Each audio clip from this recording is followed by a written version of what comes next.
My name is Alexa Davis, and I'll be talking about the second option for this week's discussion post, which covers fractures, exercises, and bones. So the first question is, can adult bones grow due to exercise? And the answer is yes, exercise does help bones to grow, and it also helps them to maintain their bone density. And this is because as you exercise, your bones will begin to build more layers and become more dense. And this allows for the type of growth that occurs in adults, which is appositional growth. And this means that the bones will grow in diameter and get thicker as they continue to grow.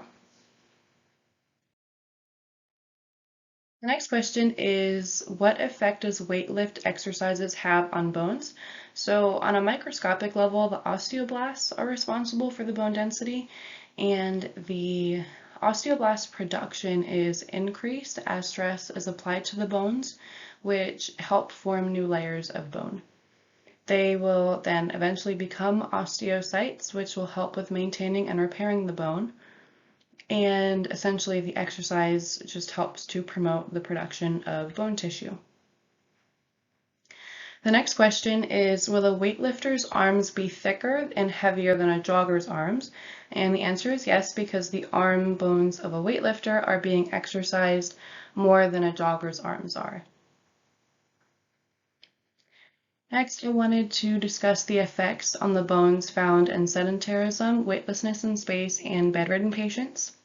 So since weight is not being applied to the bones, they will adapt and adjust to this change, and they will eventually lower in size and density. And these effects can be minimized by making choices that will promote bone health, such as ensuring you're getting enough calcium through your diet or through a supplement. And you can also perform different stretches on parts of the body and perform some low intensity activities and exercises.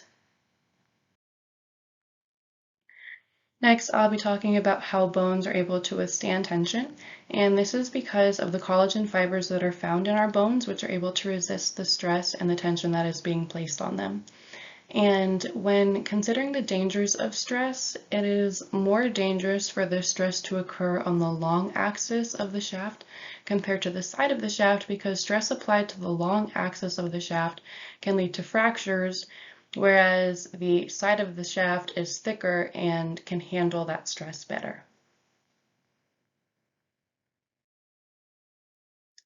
The last topic I will be talking about is osteoporosis, and this is a disease that occurs when your bones have weakened over time and have become more fragile and susceptible to breaks. Some of the main causes of this can include family history, prolonged periods of low calcium intake, and hormone imbalances. And the exercise recommendations for people with osteoporosis are low, moderate weight-bearing exercises, which can include walking, stair climbing, or yoga.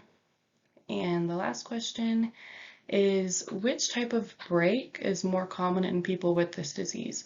And that would be a broken hip bone compared to a broken shoulder, because elderly people are more likely to have this disease and they are more prone to falls and breaking a hip.